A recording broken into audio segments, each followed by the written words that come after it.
Hey guys, tonight we are going to feel the dust of centuries settle as we explore the slow, methodical, and surprisingly quiet process of building the Great Wall of China. I want you to imagine, just for a moment, standing on a high, grassy ridge somewhere in northern China.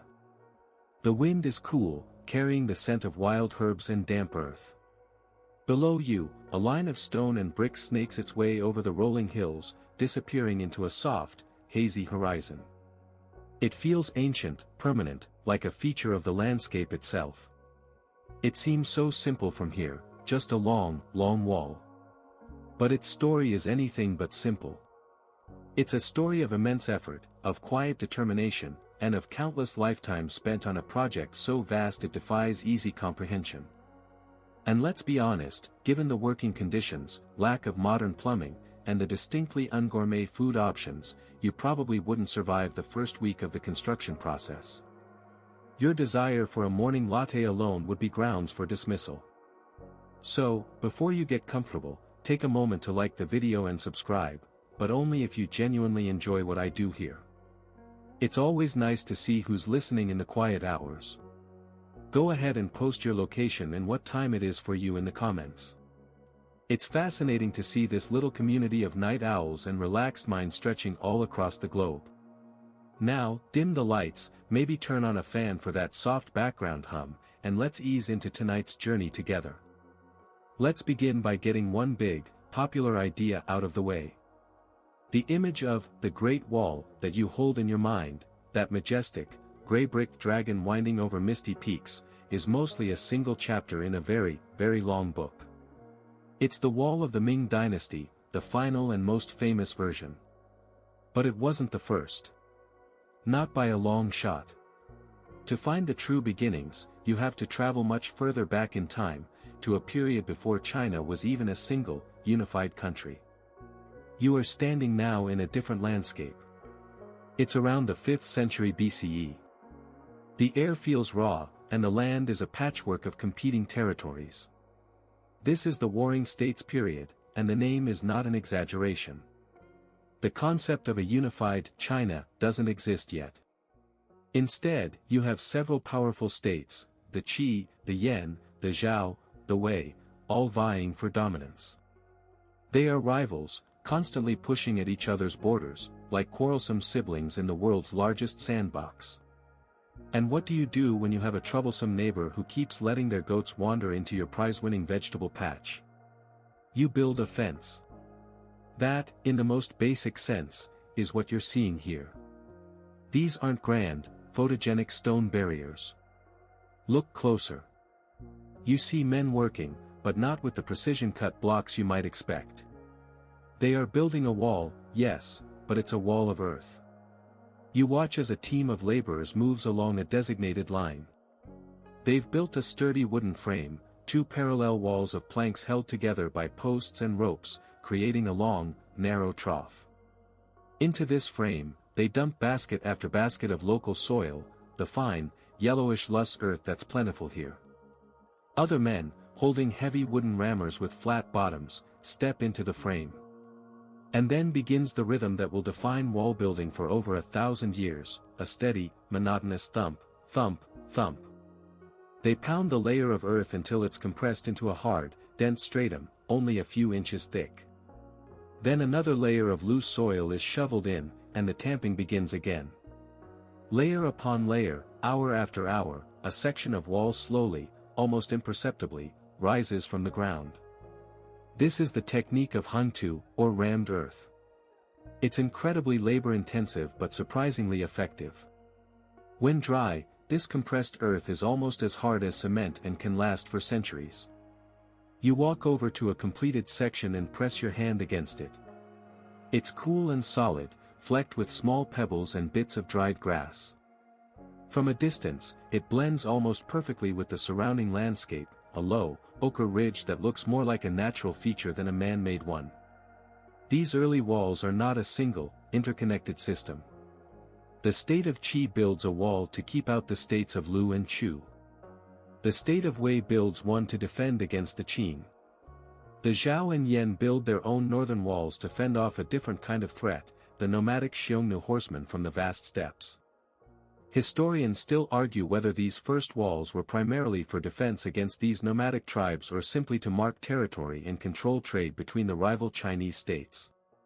Perhaps the answer is a bit of both. A wall is a statement. It says, "This land is mine. My laws, my taxes, my authority, exist on this side of the line." You see no grand plan here, no unified architectural vision. One state might incorporate a river into its boundary.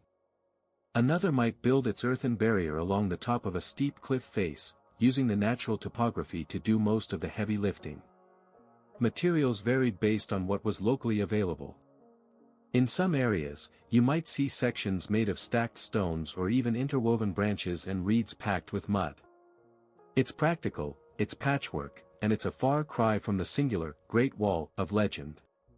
It's a messy, complicated beginning, a series of disconnected thoughts, not yet a complete sentence. And for now, that's enough. The sun is low, the rhythmic thumping of the rammers is a strangely soothing sound, and the cool air whispers of a long history, just beginning to be written in the earth itself. The rhythmic thumping of the earth rammers fades, and the landscape around you begins to shift. The patchwork of competing states dissolves, the borders erased as if by a great hand sweeping across a map. Centuries have passed in a soft blur, and you now find yourself in the year 221 BCE. A new power has risen, the state of Qin, and its leader has accomplished something unprecedented.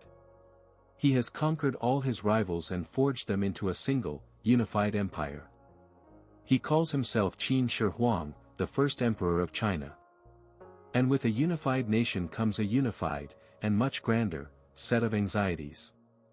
The first emperor is a man obsessed with order, standardization, and permanence. He standardizes currency, weights and measures, even the width of cart axles to ensure they fit the ruts in his new imperial roads. It's the kind of top-down micromanagement that would make a modern logistics expert weep with joy. And now, he turns his organizational zeal to the northern frontier. Those scattered, independent walls you saw earlier. The ones built by the Yan, the Zhao, the Wei. They are no longer symbols of division. In the emperor's eyes, they are now just poorly coordinated assets. They are a starting point. You are now standing on a dusty plain, watching not just a construction crew, but a vast movement of humanity. The emperor's grand idea wasn't to build a great wall from scratch, but to link, fortify, and extend these existing earthen barriers into a single, cohesive defensive line stretching over 10,000 li, an ancient Chinese measure of distance, giving the wall its Chinese name, Wanli Changcheng. It's the ultimate recycling project. The sheer logistical challenge is staggering. There are no fleet of trucks, no project management software, no instant communication. There is only the will of the emperor and the muscle of his people. You see them arriving in long, snaking columns that stretch to the horizon, soldiers, of course, hundreds of thousands of them under the command of the great general Meng Tian. But look closer at the shuffling lines of people they are guarding. These are not all soldiers. Many are convicts, their faces etched with resignation. Their crime could have been anything from theft to simply disagreeing with an official a little too loudly. Their sentence is labor on the wall. Alongside them are the peasants, the ordinary farmers and villagers. This is the first mass conscription of civilian labor on such a scale. A decree has gone out across the new empire, one man from every few households must report for duty. You see them leaving their villages, their families watching with quiet dread. They carry little more than the clothes on their back and a few meager tools. They have no idea how long they will be gone, or if they will ever return. Historians debate the true number of laborers involved, with estimates ranging wildly from hundreds of thousands to over 1 million, but all agree the human cost was immense. You follow a group as they are organized into work gangs. Their tools are rudimentary, almost primitive. They have woven baskets for carrying earth, shovels tipped with iron, and the same heavy wooden rammers you saw before. The work is grueling and relentless. The sun beats down in the summer, and the northern winds in winter are sharp enough to cut through their thin hemp clothing. Their task is to build the connecting stretches of wall, filling the gaps between the old fortifications. They use the same rammed earth technique, a testament to its enduring effectiveness. Thump, thump, thump. The sound is the same, but the scale is entirely different now. It echoes not just across a single valley, but along a frontier that spans the entire northern edge of the known world. You watch the foremen, their voices hoarse from shouting commands. There is a brutal efficiency to it all. Quotas must be met. The work must proceed. There are no sick days, no workers' compensation, no suggestion box to complain about the perpetually terrible catering. The project is everything. The individual is a tiny, replaceable cog in a machine of earth and sweat. The emperor, from his distant capital, wants his line drawn across the map, and it is their job to trace it onto the physical earth, one compressed layer at a time. This is the first time the wall has a singular, driving purpose, a central command. It is no longer just a fence, it is a statement of national defense, a colossal project designed to protect the newly born Chinese civilization from the nomadic horsemen of the steppe, the Xiongnu, whose swift raids were a constant and terrifying threat. It was meant to be a clear line between the settled, agricultural world and the wild, nomadic one. A line between us and them. And you, standing in the dust and the noise, are witnessing the very beginning of that line being etched, slowly and painfully, into the land itself. The vast, sweeping view of the moving columns of laborers begins to narrow. Your focus drifts away from the grand, imperial strategy and zooms in, closer and closer, until you are standing right beside a single wooden frame. The noise of 1,000 simultaneous conversations fades, replaced by a more immediate set of sounds, the scrape of shovels against the hard ground, the creak of woven baskets, the soft grunts of men lifting and pouring, and above all, that relentless, rhythmic heartbeat, thump, thump, thump. You are here to watch the art, the science, and the sheer, unending patience of rammed earth construction. Let's take a closer look at this process. It seems simple, almost insultingly so in an age of laser levels and 3D, printed houses. But there's a quiet genius to it. The foundation is everything. Before any wall can rise, a trench is dug, sometimes several feet deep, to get to a solid, stable base. This trench is then filled with a footing of larger, rougher stones and gravel, creating a solid anchor for the wall to sit on. No one wants their 10,000-li wall to get a bit wobbly after the first big rainstorm. Once the foundation is set, the carpenters get to work. They erect the timber frame you saw before. Imagine two long, parallel wooden planks, forming a trough perhaps a few feet wide and several yards long.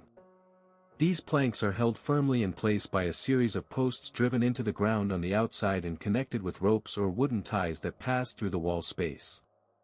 This frame is the mold, the temporary skeleton that will give the wall its shape.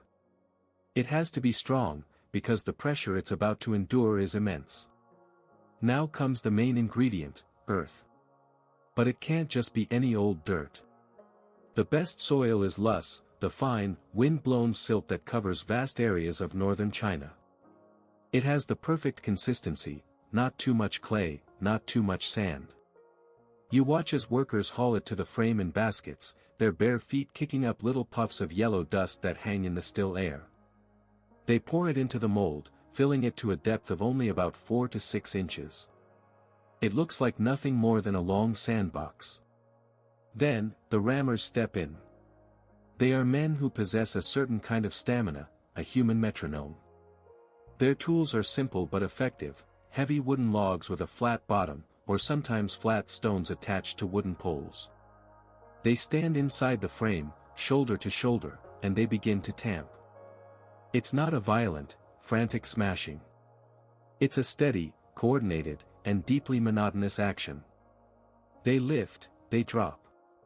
Thump. Lift, drop. Thump. The sound is heavy, dull, strangely satisfying.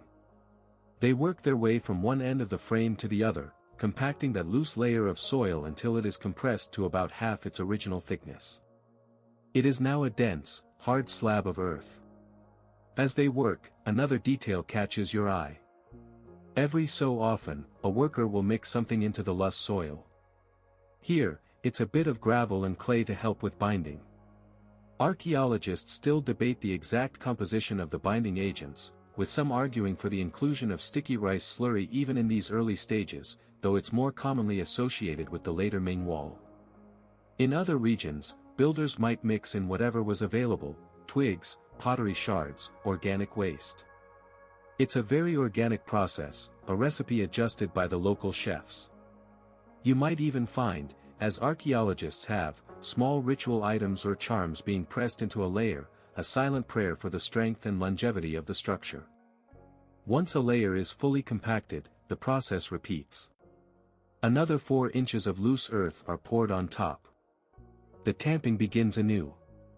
Thump, thump, thump. Layer upon layer, each one a thin, horizontal line within the frame. You can see the striations on the sections of wall where the wooden frames have already been removed, a beautiful, sedimentary effect like a cliff face made by hand. It's a slow way to climb into the sky. On a good day, a crew might raise the wall in their section by a foot. When a section of the frame is filled to its top, the carpenters return. They untie the ropes, pull up the posts, and move the heavy timber planks down the line to the next empty spot, right beside the section just completed. The result is a monolithic, seamless block of earth. The joints between these blocks are the weakest points, so they are carefully overlapped. And so it goes, section by section, a colossal earthworm inching its way across the landscape. You realize you're watching the creation of a man-made fossil. This structure, packed down by human effort, will dry and bake in the sun until it is as hard as rock. It will stand for thousands of years. Long after the wooden frames have rotted away, long after the men who built it are gone, these compacted layers of earth will remain, holding the memory of every single thump of the rammers. It is a structure built not with speed, but with rhythm. A testament to the idea that if you just keep doing the same, simple, boring thing, over and over again, you can eventually build something truly great. The objective view of the construction process dissolves, and you are no longer a floating observer. You are drawn down, right into the scene, and you find yourself opening your eyes to a pale, pre-dawn light. The air is cold. There is no gentle alarm, only the sound of a harsh horn blowing across the sprawling, temporary camp. Your bed is a simple straw mat laid out on the hard earth inside a cramped, smoky tent shared with a dozen other men. The air smells of sweat, damp earth, and the lingering smoke from last night's fires. This is your life now. You are a wall builder. You were a farmer, from a small village many weeks' journey to the south. You had a wife, 2 children, and a small plot of land where you grew millet. One day, the emperor's official arrived with a list, and your name was on it. Now, this northern frontier is your whole world. You pull on your rough hemp tunic and trousers, the fabric coarse against your skin. Your muscles ache with a deep, familiar weariness that never seems to fully disappear, no matter how much you rest. You shuffle with the others towards the cooking fires. There is no menu to choose from, no artisanal coffee brewing. Breakfast, lunch, and dinner are largely the same. You are handed a rough pottery bowl filled with a thick, boiled porridge of millet. It's bland, gritty, and barely warm, but it is fuel. You choke it down, knowing you will need every ounce of energy it provides. The logistics of feeding this immense, mobile city of laborers is a constant battle. Supply lines are long and vulnerable. Convoys of carts struggle over rough terrain, bringing sacks of grain and barrels of salted vegetables.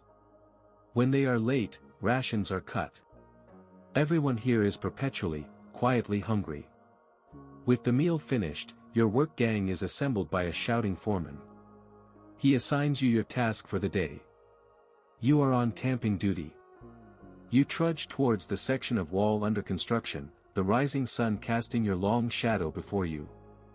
You pick up your tool, a heavy wooden rammer, the handle worn smooth and dark from the sweat and grip of countless hands before yours. You take your place inside the timber frame, next to the other men in your crew.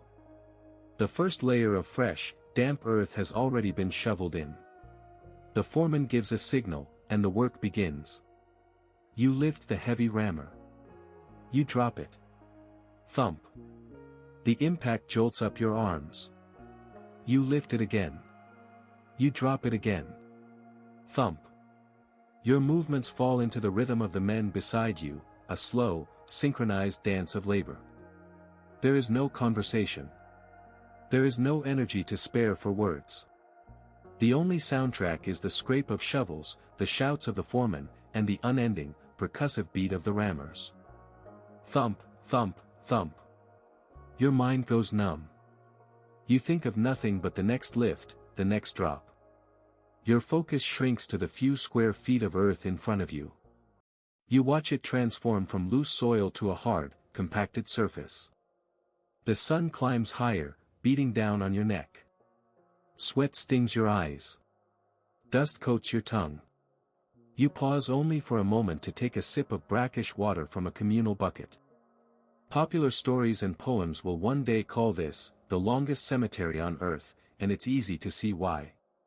While folklore is filled with tales of workers who died from exhaustion or accidents being buried within the wall itself, archaeologists have found little to no evidence to support this.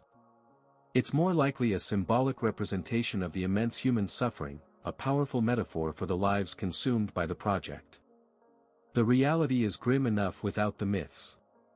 The dead are buried in simple graves nearby, their names and homes quickly forgotten. Your greatest fear isn't being buried in the wall, but dying so far from the graves of your ancestors. The day wears on, a featureless expanse of time marked only by the shifting angle of the sun. The midday meal is the same millet porridge, perhaps with a few pieces of salted cabbage for variety. You eat it quickly, sitting in the thin shade of the half-built wall, and then it's back to the frame. Lift. Drop. Thump. Your shoulders burn, your back screams, but you continue. To stop is to invite the wrath of the foreman. To fall behind is to be branded a slacker. So you move. You work. You become a part of the machine. Finally, as the sky turns a dusty orange, the horn blows again. The day's work is done. You stumble back to camp, your body a single, throbbing ache. You collect your evening ration, more millet, and find a place by a fire. The talk is sparse. Men are too tired to speak of much. Some quietly mend their worn sandals.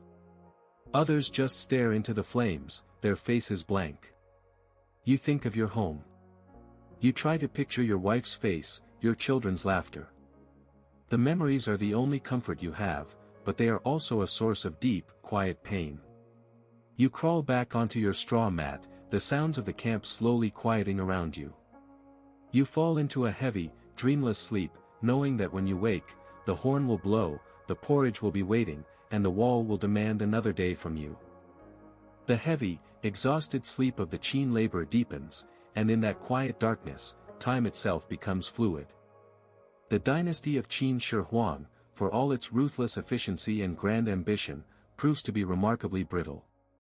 It collapses shortly after his death, consumed by rebellion and civil war. The camps empty, the foremen vanish, and the rhythmic tamping along the frontier falls silent. The great earthen dragon, for a time, is left to slumber under the sun and the stars. When you open your eyes again, the world feels different. The air is drier, the light sharper. A new dynasty has risen from the ashes of the old one, the Han. They will rule for over 400 years, a golden age of prosperity, stability, and innovation. The Han emperors look at the work of the Qin, that long line of rammed earth, and they see its value. But they also see its limitations. Their empire is expanding, and with it, their commercial ambitions. A new, fantastically profitable trade route is beginning to flourish, a network of paths and oases that will one day be known as the Silk Road. And this route pushes westward, far beyond the end of the existing wall, deep into the vast, unforgiving expanse of the Gobi Desert. You are now standing in this new landscape. Gone are the fertile lush plains. Here, the world is made of sand and stone. The horizon is a shimmering, hazy line distorted by the heat rising from the ground. The wind whispers constantly, carrying fine grains of sand that get into everything. It is a place of immense emptiness, of stark and silent beauty. And it is here that the Han Dynasty decides to extend the wall. This presents a rather significant engineering problem. The primary building material of the Qin wall, that wonderful loess soil, is nowhere to be found. You can't build a rammed earth wall out of loose sand, it would just crumble and blow away. For a moment, it seems like an impossible task. But the Han engineers were nothing if not resourceful. They looked around at what the desert provided, and they improvised. You watch a new kind of construction crew at work. Their methods are completely different from the Qin builders. They are not just working with earth. They are gathering the sparse vegetation of the desert, tough, fibrous reeds and the branches of the scraggly tamarisk shrubs that cling to life in this arid soil. They bring these materials to the designated line of the wall. At the same time, other workers are digging up gravel and sand from the desert floor, hauling it in baskets. Then, the construction begins, and it is a work of strange, layered beauty. First, they lay down a thick, woven mat of reeds and tamarisk branches, its fibrous tendrils interlocking. On top of this wooden mattress, they spread a layer of the gravelly sand, about 4 or 5 inches deep. And then, just like the Qin builders, they begin to tamp it down, compacting it into a dense, solid layer.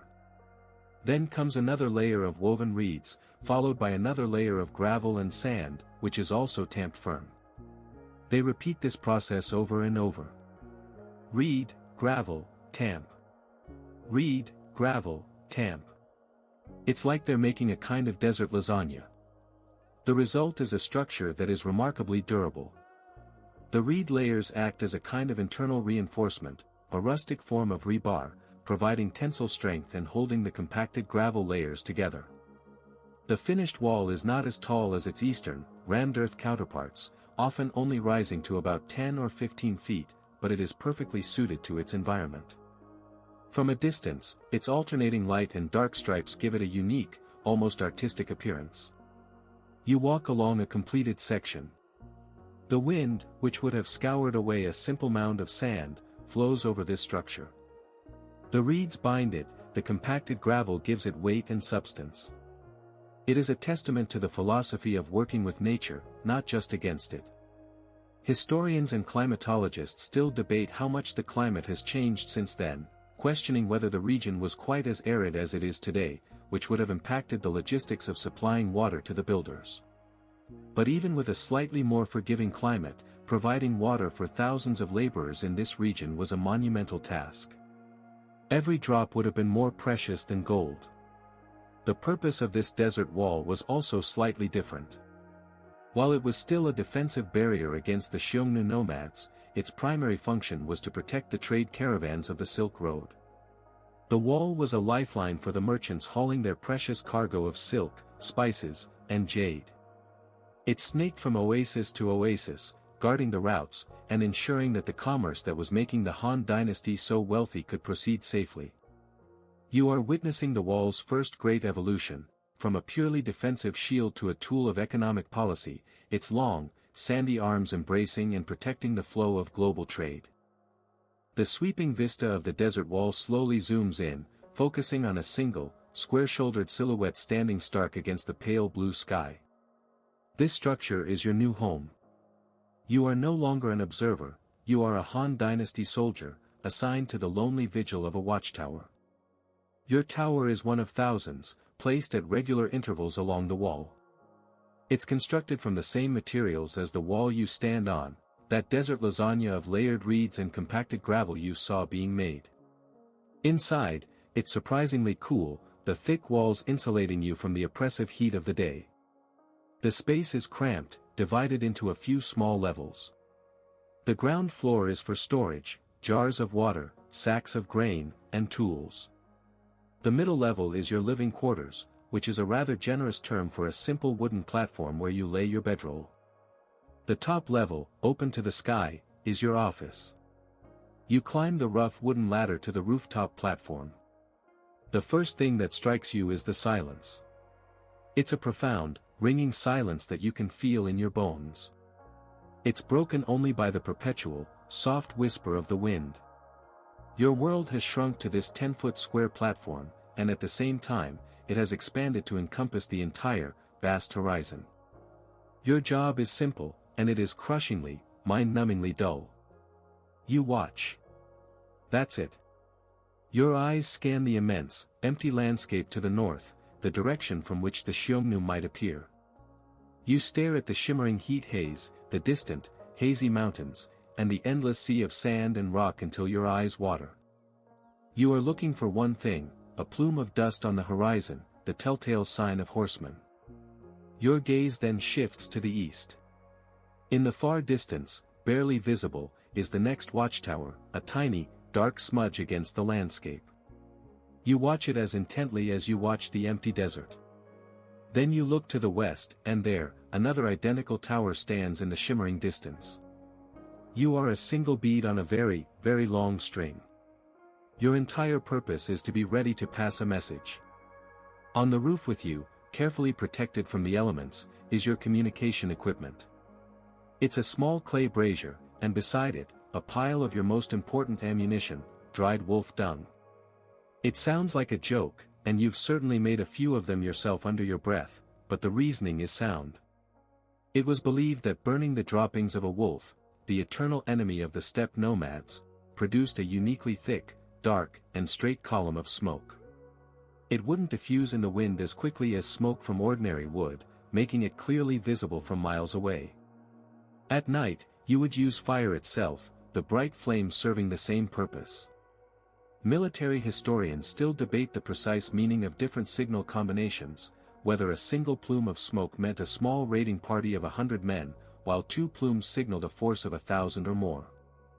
There were codes, written on slips of bamboo stored in the tower, but they were complex.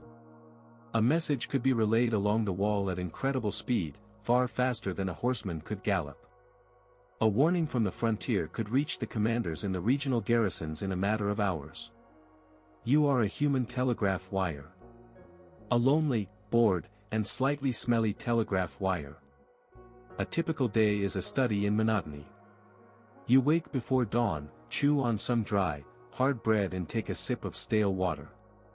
You climb to the roof and begin your watch as the sun bleeds across the eastern sky.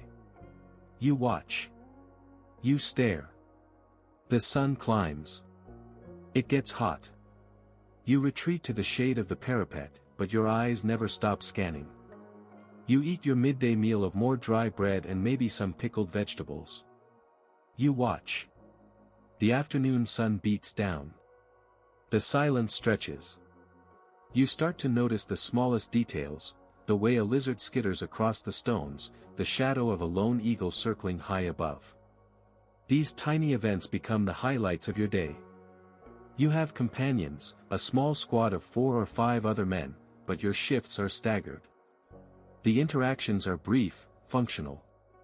The profound solitude of the watch itself is something you must face alone.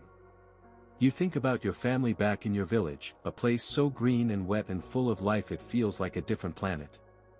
You wonder what they're doing. You wonder if this endless vigilance is truly keeping them safe. Most days, nothing happens. No dust plumes appear. The towers to your east and west remain silent. The wolf dung remains unlit. Your job is to be the Empire's early warning system, but most of the time, there is simply nothing to warn against. As dusk settles, painting the sky in shades of orange and deep purple, the anxiety lessens slightly. It is harder for raiders to travel in the dark. The night watch begins. The stars come out, so bright and numerous in the clear desert air that it feels like you could reach out and scoop them up. The silence deepens. The wind grows colder. You pull your cloak tighter and continue your vigil, a tiny, solitary human presence in a vast and indifferent landscape, watching and waiting. You leave the profound, dusty silence of the desert watchtower behind. Your journey continues, but you are no longer stationary. You are now tracing the path of the wall eastward, moving through time and space. The flat, sandy expanse of the Gobi Desert gradually gives way to rolling hills, and then, to something far more dramatic. The ground begins to buckle and rise, forming colossal wrinkles in the Earth's crust. You have entered the mountainous regions of northern China. The line of the wall, whether the old rammed earth of the Qin or the layered reeds of the Han, has so far been a testament to relentless construction. But here, in the face of this new, vertical landscape, the builders adopted a different, and frankly, much more sensible, philosophy. It was a strategy born of pragmatism, respect for nature, and perhaps a healthy dose of, let's not even try to build there. It was the concept of using the mountains themselves as the wall. You follow the man-made barrier as it snakes its way up the side of a steep hill. The construction becomes more difficult, the materials harder to transport. And then, you reach a ridge, and the wall simply stops. Before you is a cliff face, a sheer drop of hundreds of feet of jagged, gray rock. There is no brick here, no rammed earth. There is only the raw, powerful face of the mountain. The wall picks up again a mile away, on the other side of this impassable geological feature. This is one of the forgotten gaps. The image of a continuous, unbroken wall stretching from the sea to the desert is a powerful one, but it's a fantasy. The ancient engineers were not fools. They understood that a determined army cannot march up a vertical cliff. So why waste the time, the resources, and the lives of countless laborers building something on top of a barrier that nature has already provided for free? It's the ultimate work-smart not hard strategy. You can almost picture a dusty general, pointing at a massive, snow-capped peak and saying to his engineer, "All right, see that? That's your section. Don't touch it. It's perfect." You continue your trek along these mountainous sections and see this principle applied in countless ingenious ways. You come to a place where the wall runs along the spine of a razor-thin ridge. To one side is a gentle slope, where the man-made fortification stands tall and imposing. But on the other side is a precipitous drop, a dizzying void. On that edge, there is no wall at all. The mountain itself provides the defense. In other places, the human contribution is laughably minimal.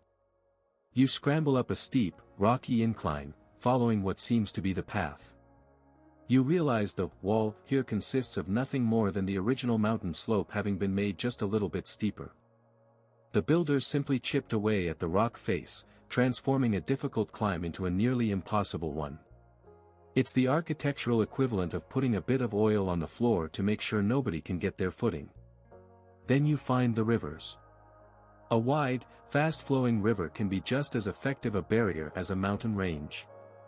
The wall runs right up to the riverbank, where a fortress or a watchtower stands guard, and then resumes on the opposite bank, sometimes miles downstream where the crossing is easier. The river itself becomes a flowing, liquid section of the Great Wall. Military strategists still debate the effectiveness of these natural barriers, weighing their impassability against the difficulty of garrisoning and supplying troops in such remote and treacherous terrain. It's one thing for a mountain to be a wall, but it's another to keep a well-fed soldier on top of it during a blizzard. What's truly remarkable is how the man-made sections interact with these natural gaps. The builders didn't just stop. They integrated. You'll find a lone watchtower perched on the very summit of an otherwise untouched mountain peak.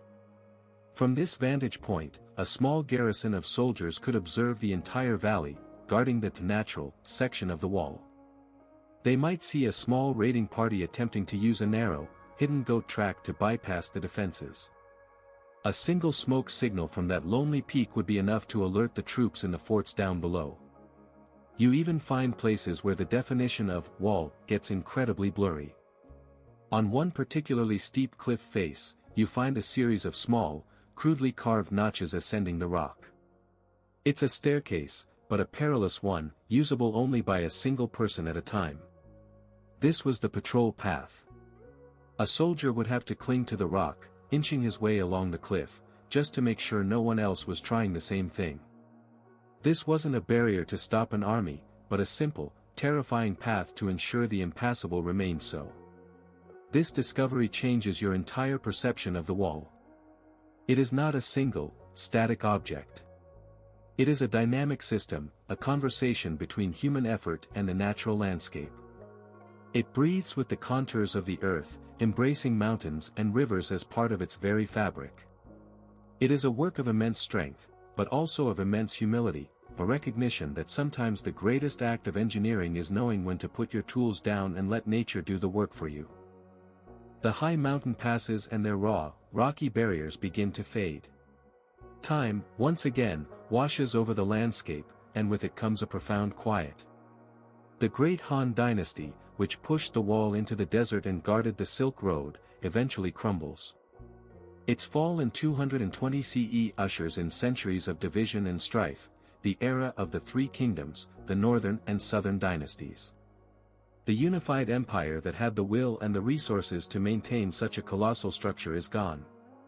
And the wall, for the first time in a very long while, is left alone. You are now a witness to the wall's long, slow retirement. There are no grand construction projects, no armies of laborers, no lonely sentinels scanning the horizon. There is only the wind, the rain, and the patient, tireless work of nature. This is the great medieval lull, a period of centuries where the wall was largely ignored, a forgotten relic on a frontier that was no longer the center of attention. You drift back to the rammed earth sections first built by the Qin. For centuries, they stood hard and proud against the elements. But nothing lasts forever without maintenance. You watch as the wind, a patient and persistent thief, begins its work. It picks away at the surface, grain by grain, carrying tiny particles of compacted earth away into the air. Small cracks, born from the intense heat of summer and the deep freeze of winter, begin to appear. Rainwater finds these cracks. It seeps into the dense earth, softening it from the inside. When the temperature drops, this water freezes and expands, widening the cracks just a little bit more. It's a process so slow, so incremental, that you could watch for a week and see no change. But over 100 years, 1,000 years, the damage is immense. Corners begin to soften and round off. Sharp edges blur. The wall begins to lose its crisp, man-made definition and slump gently back into the landscape from which it came. You see small, hardy weeds begin to take root in the widening cracks. Their tiny roots, seeking water, push deeper into the compacted earth, acting like microscopic wedges. Soon, grasses and small shrubs follow, their green fuzz softening the wall's silhouette. From a distance, the once mighty defensive barrier starts to look like just another long, low hill, a natural fold in the earth. Nature's demolition crew is slow, but its work is thorough, and it never, ever clocks out. Now you travel west, to the desert sections built by the Han. The layered reeds and gravel face a different set of challenges. The relentless sun beats down, making the reeds brittle. The wind, armed with abrasive sand, acts like a slow-motion sandblaster, scouring the surface. The tamarisk branches, once fibrous and strong, dry out and crumble to dust, leaving hollow spaces within the wall's structure. Eventually, sections collapse, spilling their gravelly guts onto the desert floor, creating soft mounds that are slowly swallowed by the shifting sands. During this long period, the dynasties that followed the Han, particularly the celebrated Tang Dynasty, had a different foreign policy. They were confident, cosmopolitan, and powerful, relying more on offensive cavalry campaigns deep into the steppe and a network of diplomacy and trade rather than on static, defensive lines. Historians debate whether the Tang dynasty's lack of interest in the wall was a sign of military confidence and cultural openness, or a strategic error that left their northern frontier more vulnerable than they realized. Whatever the reason, the wall was not their priority. It was yesterday's technology, a relic of a bygone era. For the people living nearby, the wall ceased to be a symbol of imperial power and became something far more practical, a source of free building materials. You watch as a farmer, whose own small plot of land sits in the shadow of a crumbling section of the wall, comes with his cart. He pries loose a few of the heavier foundation stones to reinforce his own house. He uses the hard-packed earth to build a new wall for his pigsty. To him, this isn't a historical monument, it's a quarry. He means it no disrespect. It's simply there. It's useful.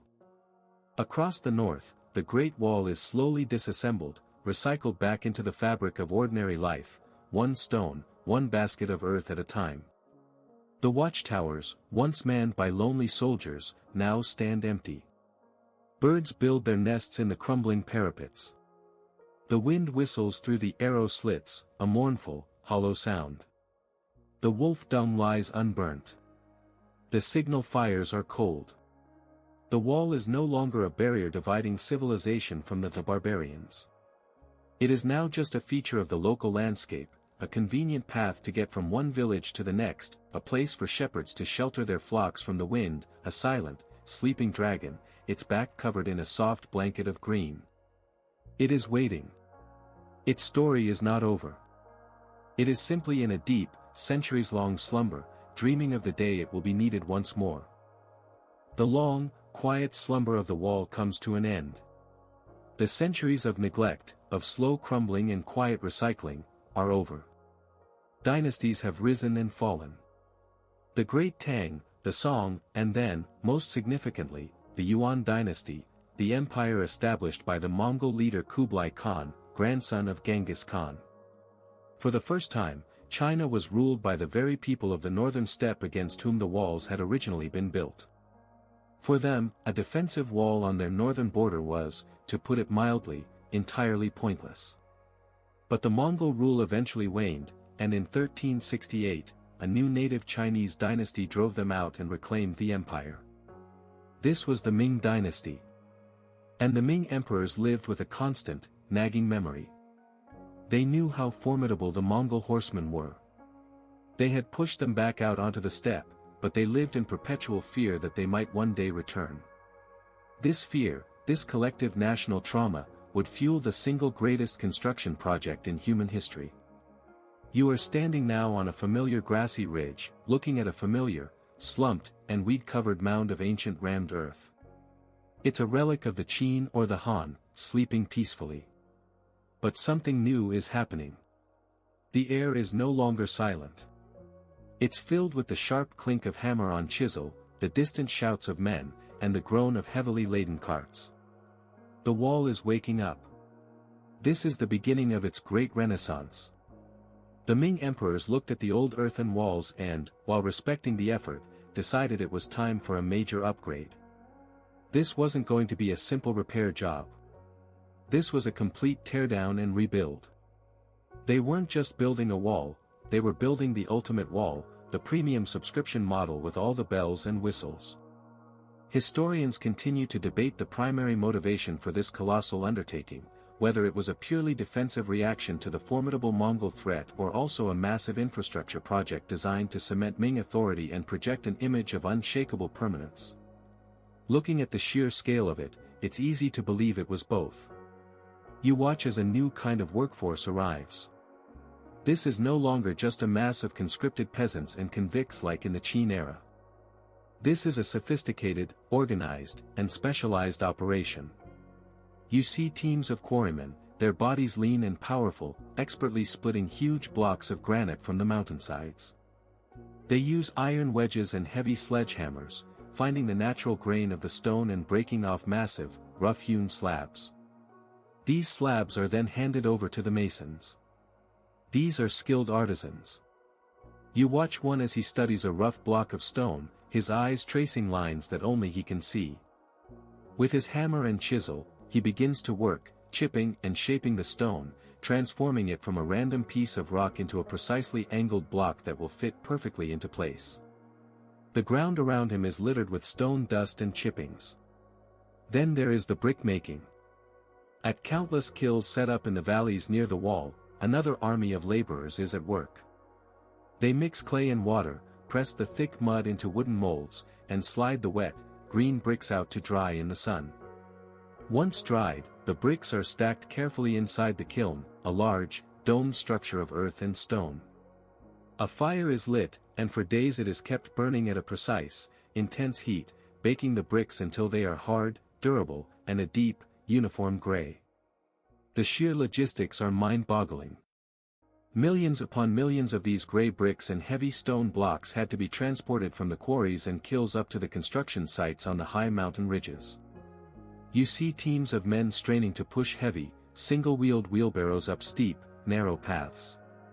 You see mules and donkeys, their backs laden with baskets of bricks, carefully picking their way along treacherous tracks. In some of the steepest areas, they even built simple cable systems, sliding baskets of materials up the mountainside on ropes. In winter, they would pour water down the slopes to create icy slides, making it easier to push the heavy materials. This was the great innovation of the Ming. They were encasing the old, vulnerable rammed earth cores with an incredibly strong shell of stone and brick. You watch the process unfold. First, they build two parallel retaining walls with the heavy, expertly cut foundation stones. Then, they fill the space between them with earth and rubble, sometimes even the remains of the old Qin wall. Finally, they pave the top with multiple layers of the hard gray bricks, creating a wide, flat rampart, a road running along the top of the world. It was a wall, a fortress, and a highway all in one. This is the wall you know from pictures. This is the Great Wall of iconic fame, being born right before your eyes, a new, gray stone dragon rising from the ghost of the old earthen one. Your gaze drifts from the high, windy ridges where the wall is taking its new, stony form. The clinking of the mason's chisels fades as you descend, following a narrow path down into the sheltered valley below. Here, away from the front line of construction, lies the heart of the operation. This is the industrial park, the support network, the place where the very building blocks of the Great Wall are forged. The air here is thick with the smell of wood smoke and damp earth. You've arrived at the brickworks. You see dozens of low, dome-shaped kilns dotting the landscape, looking like giant earthen beehives. A constant, hazy smoke rises from their chimneys, creating a soft pall over the valley. This is not a single, grand factory, but a sprawling, localized industry. Each kiln is a small business unto itself, tasked with supplying its section of the wall. You stop to watch the entire process, a slow and methodical ballet of earth and fire. It begins at the clay pits. You see workers digging up the rich, gray clay, their shovels making a soft, slicing sound as they cut into the ground. They load the clay onto carts and haul it to a mixing area, a large, puddled yard. Here, water is added, and men, and sometimes oxen, tread through the muck, mixing it into a thick, uniform consistency. It's a messy, muddy job, the kind of thing you'd pay good money for at a modern spa. Once the clay is ready, it's carried to the brick makers. These men are artisans of repetition. One man takes a lump of the wet clay, kneads it briefly, and then forces it into a rectangular wooden mold. He scrapes the top perfectly flat with a piece of wood or wire. Then, with a practiced flick of the wrist, he turns the mold over, and a perfect, wet, green brick slides out onto a drying board. Before he sets it aside, he presses a small wooden stamp into the surface. You lean closer to look. The characters stamped into the brick might indicate the year, the name of the supervising official, and the location of the kiln. This wasn't for decoration. It was an ingenious system of quality control. If a batch of bricks proved to be faulty, the official responsible could be easily identified and, well, let's just say his career prospects would dim considerably. The wet bricks are laid out in long, neat rows under the sun. They must dry slowly and evenly to prevent cracking. After several days, once they are firm and light gray, they are ready for the kiln. You watch as workers carefully stack thousands of these dried bricks inside the dark, cavernous interior of a kiln, leaving small channels between them to allow the heat to circulate. Then, the entrance is sealed with old bricks and mud, and the fire is lit in the stoke holes at the base. For days, the fire tenders feed the kiln, maintaining a constant, roaring temperature inside. You can feel the intense heat radiating from it, shimmering the air around you. At night, the kiln glows with a deep, mesmerizing orange light. After nearly a week of this intense baking, the fires are allowed to die, and the kiln cools for another week. Finally, the seal is broken, and the finished bricks are brought out, hard, durable, and ready to last for centuries. But bricks are only half the equation. You move on from the kilns to another area, where a different kind of alchemy is taking place. This is where the mortar is mixed. The base is simple enough. Limestone is burned in a kiln to create quicklime, which is then slaked with water in a pit, hissing and steaming as it transforms into a thick, white paste of lime putty. But the Ming builders had a secret ingredient, something that turned their mortar into a legendary cement. You see workers tending large, bubbling pots over a fire. The smell is not of chemicals or minerals, but something familiar, something you'd find in a kitchen. They are cooking huge batches of congee, or sticky rice porridge. Once the rice is cooked down into a thick, glutinous soup, it is strained and the starchy, sticky liquid is mixed directly into the lime putty. Modern chemical analysis confirms the presence of amylopectin, the complex carbohydrate from the sticky rice, which created an incredibly strong and water-resistant mortar. Scientists still debate exactly how the recipe was standardized along such a vast frontier, suggesting it was more of a local specialty than a centrally mandated formula. You watch a worker fold the sticky rice slurry into the lime paste. The result is a thick, pale, and incredibly gooey substance. It's this simple, organic additive that binds the bricks and stones of the Ming wall together so tightly that in many places, weeds still cannot find a purchase between them. It was a stroke of genius, using a common foodstuff to create a super-strength construction material. The wall is not just held together by stone and engineering, but by countless meals of sticky rice, sacrificed for the cause. You leave the warm, smoky valley of the kilns and ascend once more, past the lines of laborers and the half-finished sections of brick and stone. Your journey takes you away from the physical labor and into the mind of the operation. You arrive at a large, temporary encampment, a command post set back from the wall itself. This is where the strategy is born, where the blueprints are drawn, and where the grand plans are laid. The air here is not filled with the dust of construction, but with the quiet, focused energy of thought. Inside a large tent, surrounded by maps and scrolls, you see the men who orchestrate this colossal project. These are not the foremen shouting at work gangs.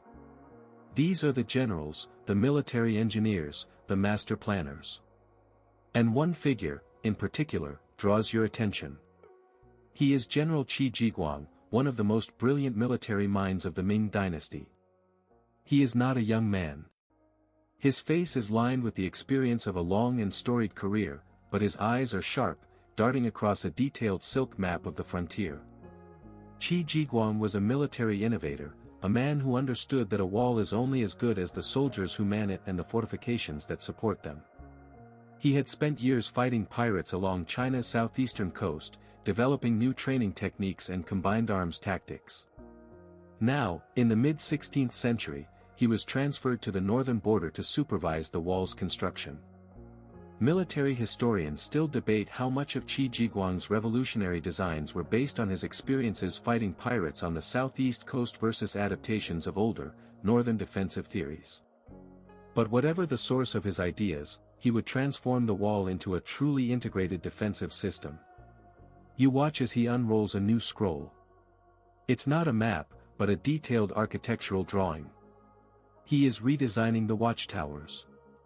For centuries, watchtowers were simple structures, little more than lookout posts for sending signals. Qi Jiguang saw them as the linchpin of his entire defense. His new towers were fortresses in miniature. The designs are incredibly detailed, showing a level of foresight that is almost obsessive. He didn't design a one-size-fits-all tower. Instead, he created a whole catalog of different models, each one custom-tailored to its specific location and purpose. You see drawings for large, two-story towers built on critical passes. The lower level is a barracks, capable of housing a platoon of 30 to 50 soldiers. It has sleeping platforms, a cooking area, and secure storage for weapons and grain. The top level is the fighting platform, with high, crenellated walls providing protection for archers and, for the first time, cannons. You see other, smaller designs meant for the high, inaccessible ridges. These are simpler sentry posts, just large enough for a few men and a signal fire. There are solid towers designed as artillery platforms, their thick walls built to withstand the recoil of heavy guns. There are command towers, with larger rooms for officers to meet. Qi Jiguang personally oversaw the design and construction of over 1,000 of these new, sophisticated towers along the section of the wall he controlled. It was a level of micromanagement that would be impressive today, let alone in the 16th century. You can almost imagine him arguing with an engineer over the precise height of a parapet, ensuring the angle was perfect for an archer to fire without exposing himself. But his plans went beyond just the towers. He thought about how they would work together. The towers were placed within sight of each other, creating an unbroken line of communication. He standardized the signal codes. A gunshot combined with a plume of smoke had a different meaning than a fire with a flag. He planned the placement of larger forts and barracks behind the wall, creating garrisons of mobile troops who could be quickly dispatched to reinforce any section that was under attack. His genius was in seeing the wall not as a passive barrier, but as an active, flexible weapon. It was a platform from which to fight. The rampart on top was wide enough to move troops and even horses quickly from one tower to another. The defenses were layered. An attacker would first have to cross a field of obstacles, ditches, moats, and traps. Then they would face a barrage of arrows and cannon fire from the watchtowers. If they managed to reach the wall itself, they would be met by soldiers who were well supplied, well protected, and well commanded from within the towers. You watch as General Qi traces a line on the map with his finger, his brow furrowed in concentration. He is thinking about supply lines, about fields of fire, about reaction times. He is playing a game of chess on a board that is 1,000 miles long. It is because of the quiet, meticulous work of men like him, in tents like this, that the Great Wall became not just a long pile of bricks, but one of the most sophisticated and formidable defensive systems ever conceived. You pull back from the general's tent, the detailed scrolls and maps shrinking below you. Your perspective widens, and you are now hovering in the air, looking down upon the finished Ming Wall as it winds its way across the rugged landscape. From this height, you can finally appreciate the full scope of the vision. The wall is not just a line. It is a complete, living system, an immense organism of stone and brick with a nervous system of smoke and fire. Let's imagine, for a moment, that the unthinkable happens. You are back in a watchtower, one of Qi Jiguang's new and improved models. It's a quiet afternoon, the sun is warm, and the only sound is the wind. Your job is still the same as that lonely Han soldiers from centuries ago, you watch. But this time, you see it. A plume of dust on the northern horizon. It's not a dust devil. It's moving too fast, too purposefully. It's horsemen. There is no panic. There is only procedure. You and the small garrison of your tower move with a calm, drilled efficiency. One soldier runs to the parapet, his eyes straining to count the raiders, to estimate their strength. Another goes to the signal station. This isn't just about lighting some wolf dung anymore. This is a specific language. Based on the number of approaching enemies, the signal code dictates a precise combination. The soldier lights the fire, adding the prepared materials to create a thick column of smoke. At the same time, a cannon is fired. Not as a weapon aimed at the distant enemy, but as an audible signal, a deep boom that rolls through the valleys, alerting those who might not see the smoke. Now, watch the nervous system activate. To your east, the soldiers in the next watchtower, less than a mile away, see your smoke signal. They immediately replicate it. The soldiers in their tower don't need to see the enemy, they only need to see your signal. They light their own fire, sending up the exact same plume of smoke. Further east, the next tower sees their signal and does the same. To the west, the process is repeated.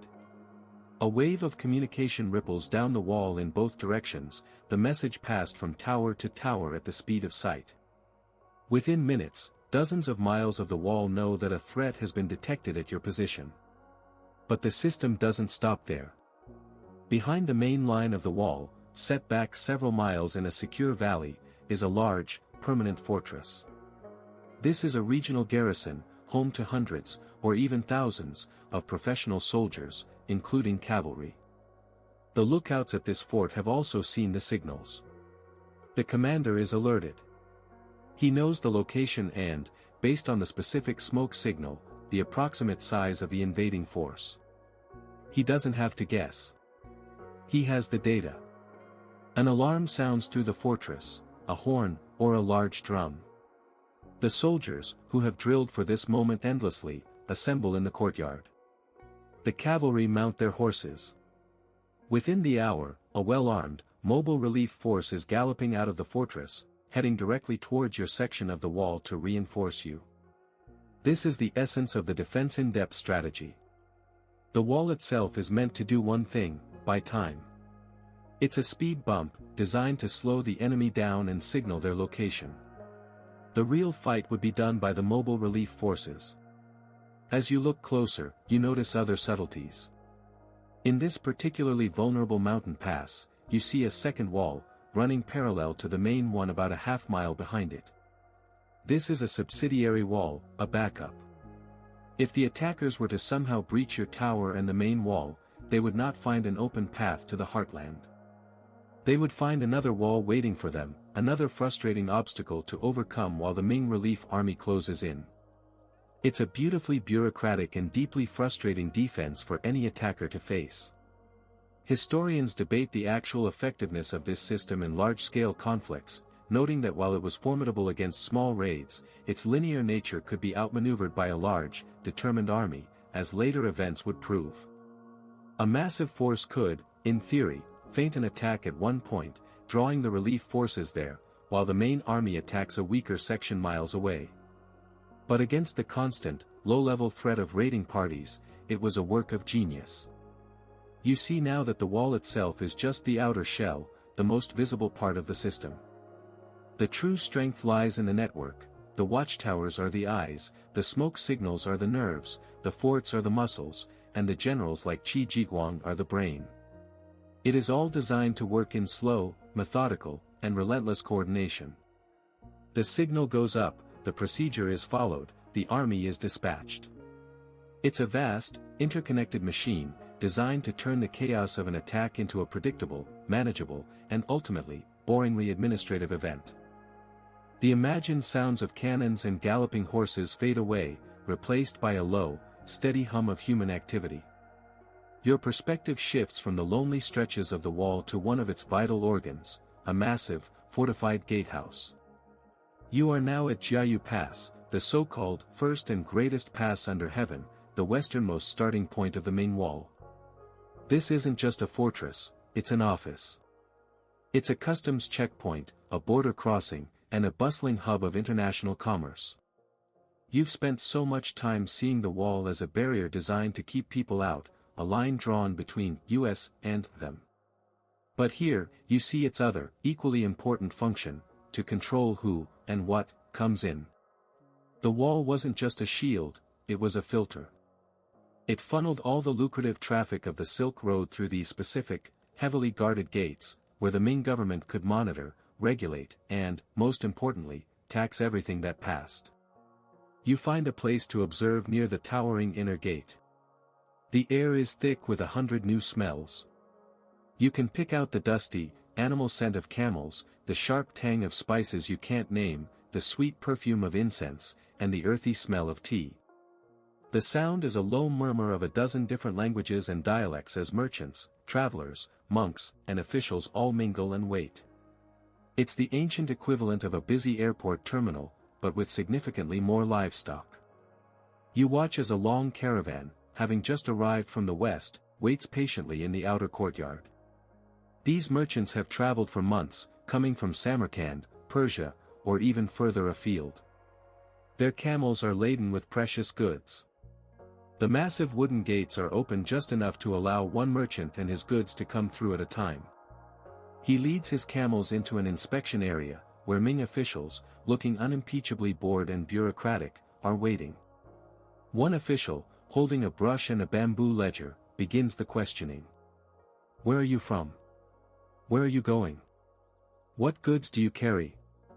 Another official, meanwhile, walks around the camels, poking and prodding the bulging sacks.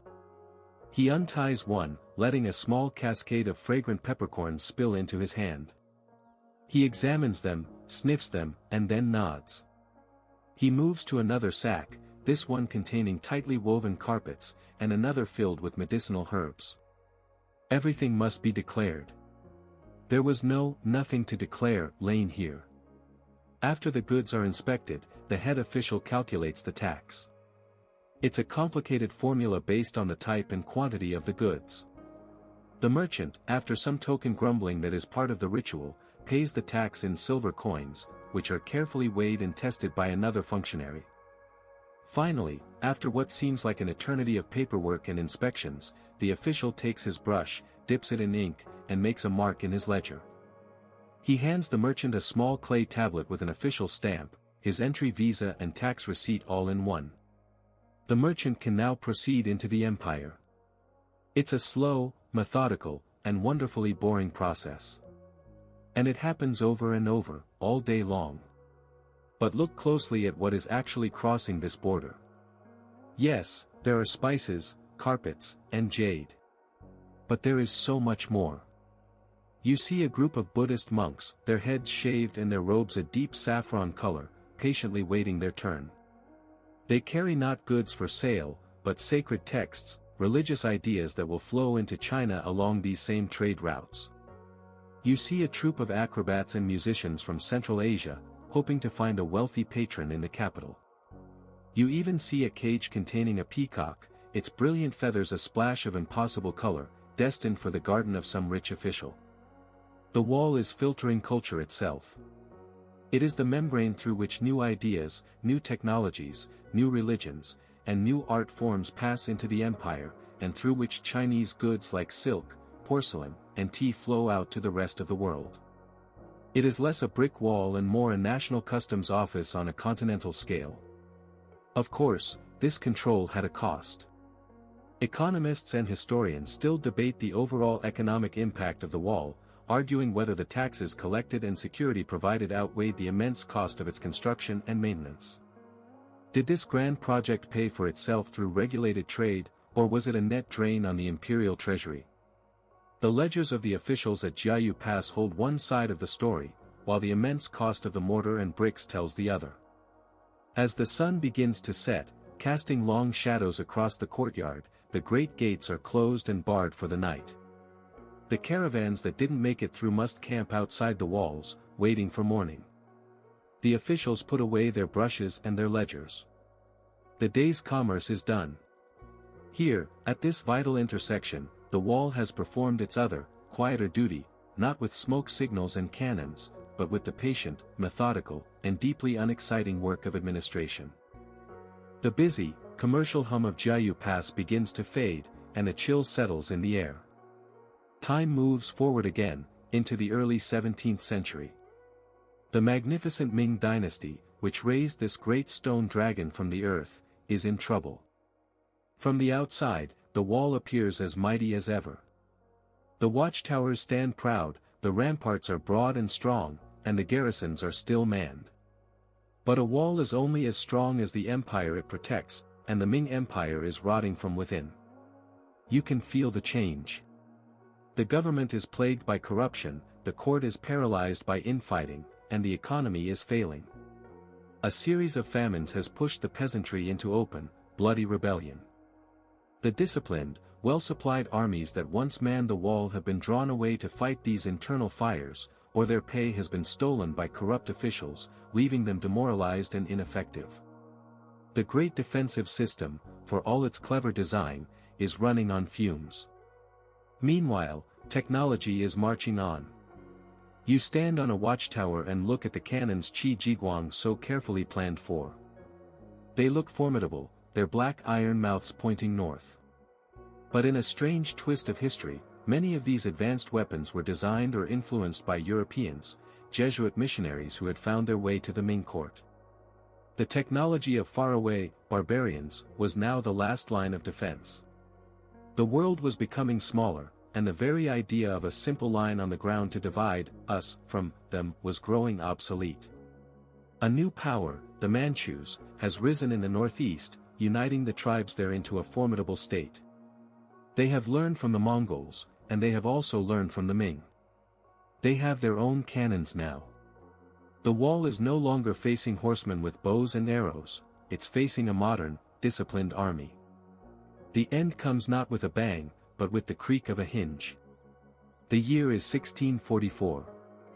A massive rebel army, led by a former postal worker named Li Zicheng, has swept across China and captured the capital, Beijing. The Ming Emperor has taken his own life. The dynasty has, for all practical purposes, fallen. Your attention is now drawn to the far eastern end of the wall, to the fortress known as Shanhai Pass, the pass between mountain and sea. This is the most critical fortress of all, the gateway to the heart of the empire. And it is commanded by a Ming general named Wu Sangui. He is now in an impossible position. The dynasty he swore to protect is gone. A rebel army sits on the throne in Beijing. And outside the wall, a massive Manchu army has gathered, waiting, watching. Wu Sangui has a choice to make. Does he fight the Manchus? Does he join the rebels? Does he try to carve out his own kingdom? Historians fiercely debate the motives of Wu Sangui, questioning whether he was a traitor who doomed the Ming, a pragmatist making the best choice in a chaotic civil war, or a loyalist trying to use the Manchus to defeat the rebel army that had desecrated his capital and threatened his family. We will likely never know his true thoughts. We only know what he did. You are there, a silent observer on the fortress wall, as the decision is made. There is no epic, wall-shattering battle. There is no prolonged siege. There is only an order given. You watch as the soldiers, their faces grim and conflicted, heave on the giant wooden bars that lock the main gate. With a deep, groaning sound, the massive doors swing inward. Wu Sangui has opened the pass. He has invited the Manchu army into China. The Manchu banners, a sea of yellow, march through the gate. They do not smash it down, they are welcomed through it. The Great Wall, the product of 2,000 years of labor, the most expensive and elaborate defensive structure ever built, is ultimately defeated not by stone-smashing cannons or overwhelming numbers, but by a political decision. It was outflanked by human ambition and the complex tides of history. As the Manchu armies pour through, the wall is made instantly redundant. They will go on to crush the rebels, conquer all of China, and establish the next great dynasty, the Qing. And because their empire will eventually encompass both the lands north and south of the wall, the structure loses its entire reason for being. Its job is over. It has been officially retired. The cannons will slowly rust. The garrisons will be abandoned. The great stone dragon has been tamed, not by force, but by becoming irrelevant. It has nothing left to defend, and no one left to defend against. Its final, long sleep is about to begin. The echoes of the Manchu army marching through the Shanhai Pass fade into the silence of the past. The Qing dynasty, established by those who entered through the open gate, rules over a vast and unified territory. The wall, once the most important line in the empire, is now just a line on a map, deep inside their own territory. Its long and violent career is over. For the next 300 years, it is left to the wind and the rain once more. You now drift through these centuries of peace and quiet neglect. The great stone and brick structure of the Ming proves far more durable than its earthen predecessors, but it is not immune to time. Frost and ice chip away at the mortar. Rain seeps into the foundations. On the steepest slopes, sections of the rampart, heavy with their rubble core, collapse in slow, rumbling landslides, spilling down the mountainside. Plants, with their patient, persistent roots, find purchase in the cracks, their green growth softening the hard gray lines. The wall slowly, gracefully, begins to decay. Once again, local villagers treat it as a convenient quarry, prying loose the strong gray bricks to build homes and animal pens. The great dragon is being slowly dismantled, its scales repurposed for 1,000 mundane tasks. Then, in the 20th century, a new kind of attention finds the wall. It's no longer seen as a military asset or a source of building materials. It is reborn as a symbol. A symbol of China's immense history, of its endurance, of the quiet, collective strength of its people. The fortress is becoming a footpath. You find yourself standing on a section of the wall today. The stone beneath your feet is worn smooth and dipped from the passage of millions of footsteps. The air is clear and the sun is warm. This is a restored section, a place where the crumbling bricks have been relaid, where the watchtowers stand tall and whole once more, their windows empty eyes staring out at a peaceful landscape. You are not alone. Other people are here, walking where soldiers once marched. They are families on holiday, young couples holding hands, students taking pictures. Their quiet chatter and laughter are the only sounds, carried away by the same wind that once carried the smoke of signal fires. There are no frantic warnings, no calls to arms. The only signals being sent from here today are photos uploaded to the cloud. The wall has found its final, and perhaps most lasting, purpose, to be a place of awe and reflection. You walk along the wide rampart, running your hand over the rough, gray bricks. You can still see the old stamps on some of them, the faint characters of the long-dead official who supervised their firing. You peer into a watchtower. Where soldiers once huddled, eating their meager rations, tourists now buy bottled water and souvenirs. The transformation is absolute. The wall, after centuries of demanding sacrifice, is finally giving something back, a sense of connection to the immense, slow-moving river of time. But this restored, polished version is only part of the story. You leave the crowds behind and journey further along its length, to a section that has not been repaired. This is the Wild Wall. Here, the structure is crumbling, overgrown, and beautifully melancholic. You have to scramble over fallen ramparts, push through thorny shrubs, and watch your footing carefully. The wall here is not a neat and tidy monument, it's a ruin, a long, sinuous sculpture of decay winding through the wilderness. This is where you can feel its age most profoundly. Conservationists and historians now engage in a continuous debate about how to preserve the wall, how much to restore for tourism versus how much to leave in its authentic, dilapidated state for historical study. As you stand on a broken watchtower on this wild section, with no one else for miles, you look out at the landscape. The view is the same one a Ming soldier would have seen 500 years ago.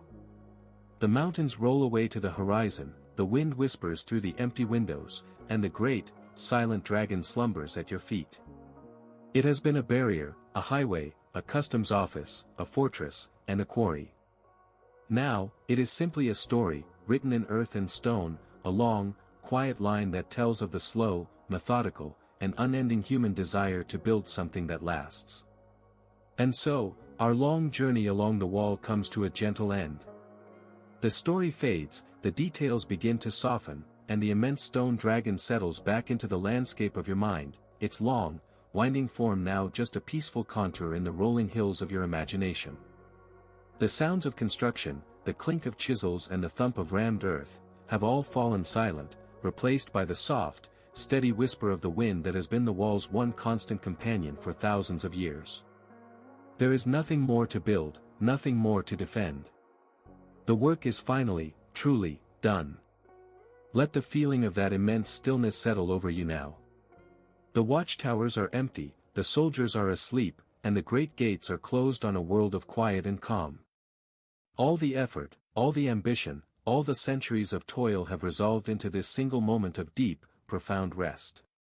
Feel your own body let go, your own breathing becoming as slow and steady as the passage of time across the ancient stones.